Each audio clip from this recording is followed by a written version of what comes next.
Hello movie lovers, কালো জাদু বা ব্ল্যাক ম্যাজিকের ভয়াবহতা মানুষের জীবন কিভাবে শেষ করে দেয় তা দেখতে পাবো আমরা এই মুভিতে। মানুষ যে নিজের স্বার্থ হাসিলের জন্য অন্য মানুষকে কিভাবে ব্যবহার করে এবং কতটা নিচে নামতে পারে তা আমরা এই মুভিতেই দেখতে পাবো। আজ আমি এক্সপ্লেন করতে চলেছি 2023 সালে রিলিজ হওয়া অসাধারণ একটি ইন্দোনেশিয়ান হরর মুভি যার নাম কাজিমান। তো চলুন কথা না বাড়িয়ে শুরু করা যাক আজকের এক্সপ্লেনেশন ভিডিও। মুভি শুরু হয় বৃষ্টি ভেজা রাতে। কোনো একটি মানুষ একটি বাড়ির জানালায় তাকিয়েছিল। তার পরনে ছিল হলুদ রেনকোট। সিন শিফট হয়। আমরা আশা এবং তার মাকে দেখতে পাই। তারা একসাথে শুয়েছিল। তার মা তাকে বলে, যখন তোমার বয়ফ্রেন্ড হবে তুমি আমাকে ছেড়ে চলে যাবে। আশা বলে, না, আমি সবসময় তোমার সাথে থেকে তোমার সেবা করতে চাই। তার মা অনেক অসুস্থ ছিল। হঠাৎ করে আমরা আশাকে বিছানায় একা শুয়ে থাকতে দেখতে পাই। অর্থাৎ সে এতক্ষণ তার মাকে কল্পনা করছিল। তার মা মারা গেছে। আশা একজন নার্স। সে হেঁটে হেঁটে তার হসপিটালে যাচ্ছিল। তখন পেছন থেকে একটি মেয়ে তাকে ডাকে, যার নাম ছিল রুম। সে আশাকে বলে, তোমার মা আমার সাথে দেখা করে। সে তোমার সাথে কথা বলতে চায়। আশা বলে, এটা সম্ভব নয়, আমার মা মারা গেছে। সে চলে আসে। রুম তাকে আবার ডাকে। সে আশাকে তার মায়ের আংটির ব্যাপারে বলে, যা আশার দিদা আশার মাকে বিয়ের আগে দিয়েছিল।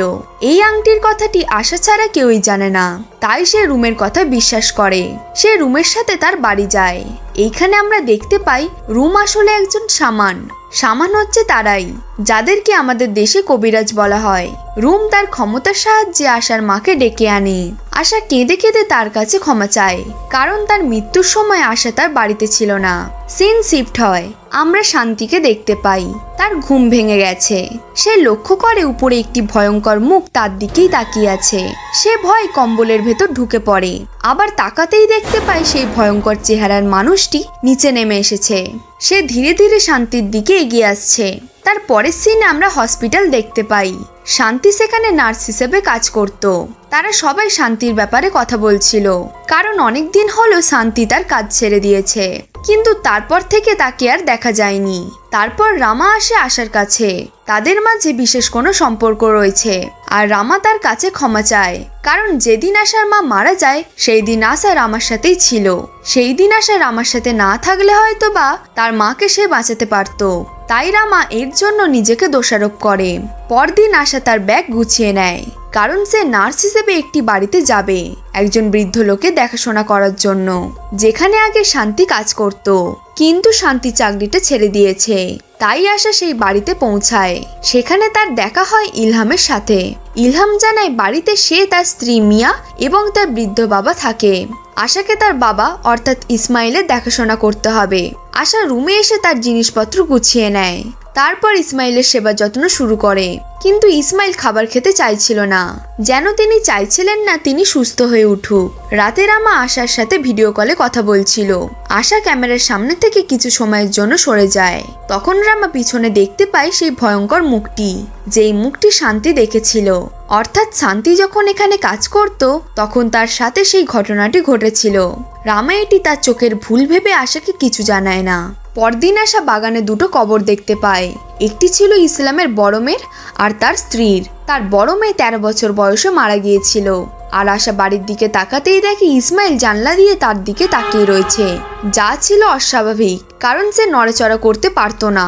আশা দৌড়ে যায়। সে দেখতে পায় ইসমাইল তার বেডে ঘুমিয়ে রয়েছে। এদিকে রামা খুঁজতে খুঁজতে শান্তির বাড়িতে চলে আসে। ভেতরে খুঁজে পায় শান্তির লাশ। তার লাশ দেখে বোঝা যাচ্ছিল যে সে প্রচন্ড ভয়ে মারা গেছে, আর সে অনেক দিন আগেই মারা গেছে। রামা ব্যাপারটি আশাকে জানানোর জন্য আশাকে ফোন করে, কিন্তু আশা ঘুমিয়েছিল। তার মাথায় কেউ হাত বুলিয়ে দিচ্ছিল। শান্তির মতো তারও ঘুম ভেঙে যায়, কিন্তু সেখানে কেউই ছিল না। সে খাটের নিচে তাকায়। সেখানে একটি কাগজ পড়েছিল। সে এইটা নেওয়ার জন্য নিচে নামে। তখন উপর থেকে সে কিছু শব্দ শুনতে পায়। সে দেখতে পায় কেউ পা নামিয়ে খাটে বসে আছে।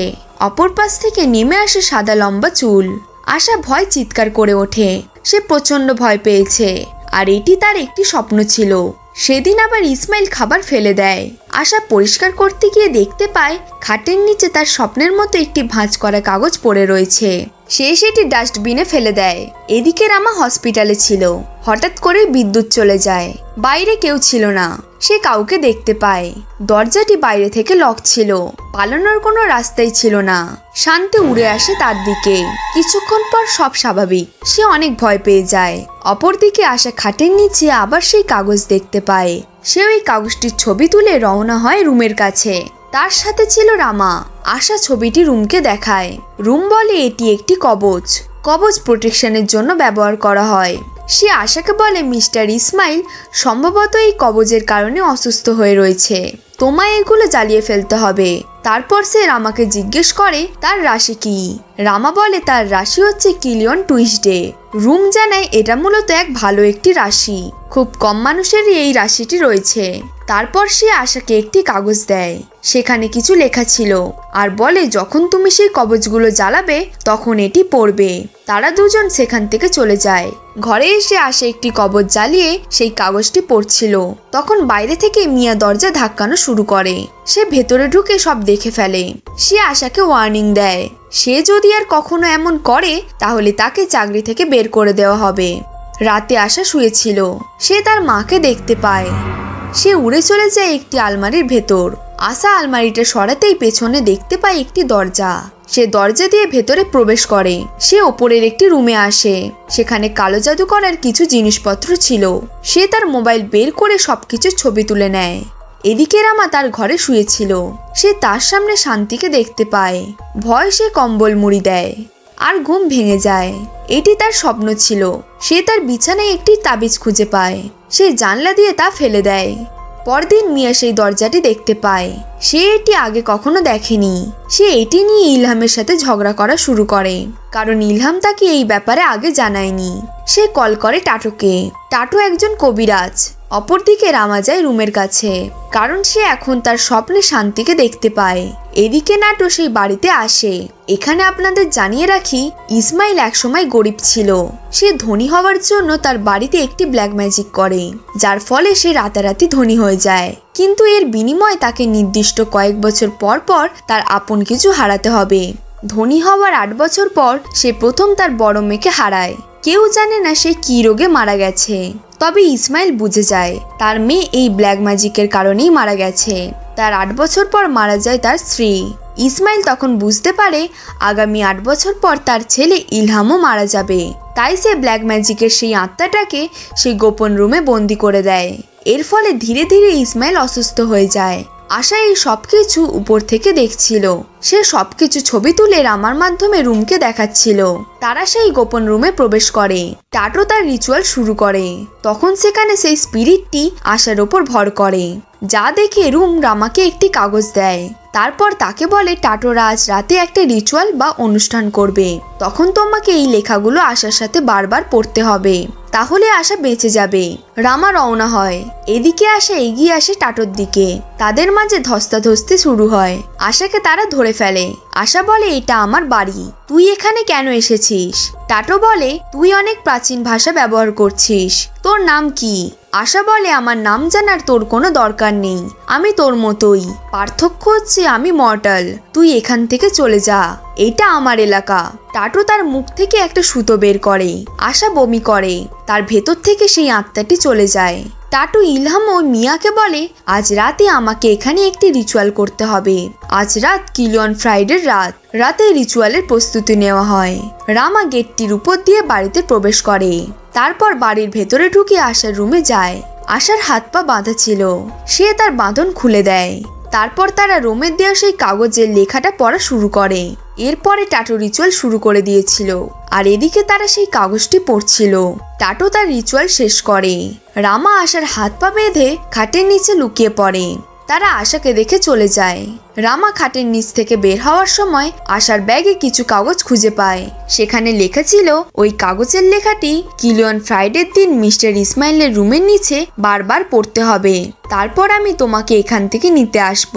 আশাকে বাঁচানোর জন্য তাকে যে কাগজটি দেওয়া হয়েছিল তার লেখা আর এই লেখা একই। সে বুঝতে পারে না এর রহস্য কি। আশার ব্যাগে সে অনেক তাবিজ খুঁজে পায়। সে আশাকে বলে আমি ফিরে আসব। সে তাবিজগুলো নিয়ে বাড়ির বাইরে বেরিয়ে যায়। সিন শিফট হয়। আমরা রুমকে দেখতে পাই সে কোনো একটি রিচুয়াল করছিল। সেখান থেকে একটি পাওয়ার বা একটি স্পিরিট যায় সেই বাড়িতে। এই স্পিরিটটি বাড়িতে প্রবেশ করে। আশার জ্ঞান ফেরে। সে এখন অনেকটাই সুস্থ। সে ওপরে সেই রুমে আছে। পাশ থেকে তার মা বলে, আশা আমাকে সহ্য করো। আশা ধীরে ধীরে তার দিকে এগিয়ে যায়। এদিকে মিয়ার ঘুম ভাঙে। সে হেঁটে সেই রুমে যায়। ভেতরে সে লক্ষ্য করে একটি জানালার পাল্লা বাড়ি খাচ্ছিল। সে ধীরে ধীরে এগিয়ে যায়। তখন পিছন থেকে কেউ তাকে ধাক্কা মারে। সে জানালা দিয়ে নিচে পড়ে যায়। তারপর ঘুম ভাঙে ইলহামের। সে দেখতে পায় তার বউয়ের লাশ মাটিতে পড়ে আছে। সে ভাবে তার বাবা মিয়াকে হত্যা করেছে। সে একটি অস্ত্র খুঁজে পায়। এদিকে রামা আসে রুমের কাছে। রুম তাকে বলে, আমি জানতাম তুমি আসবে। রামা কবজগুলো তার হাতে নিয়ে বলে, এগুলো কি? আমি জানি এগুলো তোমার। তুমি এগুলো কেন আশাকে দিয়েছো? তোমার প্ল্যানটা কি? অপরদিকে ইলহাম সেই রুমে তার বাবাকে খুঁজে পায়। তার বাবা পাগলের মতো হাসছিল। অপরদিকে রুমও রামার উপর হাসছিল। তারপর রামাকে বলে, অনেক বছর আগে ইসমাইল আমার সাহায্যে এই কালো জাদু করে নিজেকে ধনী বানিয়েছিল। তার ঘরে যে স্পিরিটটি রয়েছে তা আমার পালিত স্পিরিট। কিন্তু পরবর্তীতে ইসমাইল সেই স্পিরিটটিকে বন্দি করে ফেলে। আর বাড়িতে কবজ ছিল বলে আমি সেই বাড়িতে প্রবেশ করতে পারি না। তাই আমি শান্তির সাথে দেখা করি। তাকে সেই বাড়িতে পাঠাই তাবিজের ক্ষমতা শেষ করার জন্য। কিন্তু সে ব্যর্থ হয়। তাই আমি দেখা করি আশার সাথে। আশা তোমার সাহায্য পেয়ে তার কাজে সফল হয়েছে। সেই বাড়িতে এখন কাজিমান মুক্ত। সে এক এক করে সবাইকে শেষ করার কাজ শুরু করেছে। রুমের হাতে একটি বুক ছিল। সেই দোয়ার আমার কানে যেতেই সে ধীরে ধীরে অজ্ঞান হয়ে যায়। এদিকে ইলহাম তার বাবাকে মারার চেষ্টা করে, কিন্তু একটি ফাঁসির দড়ি তার গলায় লেগে যায়। সে ফাঁসিতে ঝুলে তার বাবার সামনেই মারা যায়। অপরদিকে রুম রামার শরীরে দাফনের কাপড় বাঁধে। তারপর তাকে বলে, তোমার এতে বেশি কষ্ট হবে না।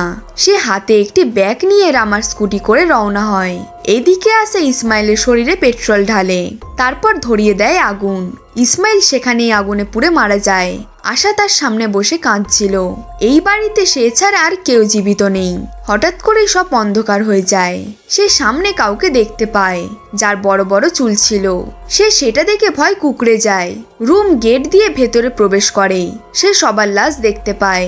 সে রামার কাটা মাথাটি টেবিলে রাখে। তারপর নিজের মাথা নুয়ে বলে, হে আমার প্রভু, আমার এই উপহারটি গ্রহণ করুন। এইখানে কিলিয়ন টুইসডেতে জন্ম নেওয়া একজন মানুষের মাথা রয়েছে। এর বিনিময়ে আপনি আমার সাথে থেকে আমার রক্ষা করুন। আমি আপনার কাছে মাথা নোয়াচ্ছি। তারপর আমরা সেই ভয়ঙ্কর মুখের মানুষটিকে দেখতে পাই। তুমি কি জানো তোমার সাথে যাওয়ার বিনিময়ে আমাকে কি দিতে হবে? রুম বলে, আমি জানি। আমি আমার সারা জীবন আপনার যা লাগবে তা দেওয়ার জন্য চেষ্টা করব। সে চোখ তুলে তাকায়। তারপর একটি চাকু হাতে নেয়। এইটির সাথে থাকা মানে সেই স্পিরিটটি তার সাথে থাকা। এই চাকুটি কাজিমানের প্রতিরূপ। আশা কান্না করছিল। তারপর আমাদের একটি ফ্ল্যাশব্যাক দেখানো হয়। আশা রুমকে বলছিল সে তার মায়ের সাথে দেখা করতে চায়। রুম বলে, আমি তোমাকে তা দিতে পারবো, কিন্তু তার বিনিময়ে আমার একটি কাজ করে দিতে হবে। মুভির লাস্ট সিনে আমরা দেখতে পাই রুম সেই চাকু সহ আরো অনেক সোনালী বস্তু একটি বক্সে রাখছিল। অর্থাৎ তার কাছে এখন কাজিমানকে সহ আরো কিছু স্পিরিট রয়েছে। তারপর আমরা দেখতে পাই আশা বাড়িতে ফিরে এসেছে।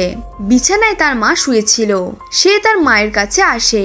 অসাধারণ এই মুভিটি এখানেই শেষ হয়। এখানে আপনাদের জানিয়ে রাখি, আশাকে রুম আগে থেকেই সব খুলে বলেছিল তাকে কি কি করতে হবে, কারণ রুম তাকে কথা দিয়েছিল এর বিনিময়ে সে তার মাকে ফিরিয়ে দেবে।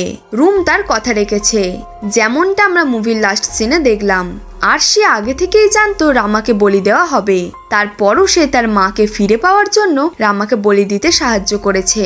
আর রুম আশার মাকে কিভাবে ফিরিয়ে আনলো তা আমাদেরকে দেখানো হয়নি। তো অসাধারণ এই ইন্দোনেশিয়ান হরর মুভিটি আপনাদের কাছে কেমন লাগলো তা কমেন্ট করে অবশ্যই জানাবেন। আর গল্পটি ভালো লাগলে একটা লাইক করে দিন। এরকম আরো মুভির গল্প দেখার জন্য আমাদের চ্যানেলটিকে সাবস্ক্রাইব করুন। দেখা হচ্ছে বন্ধুরা পরের গল্পে।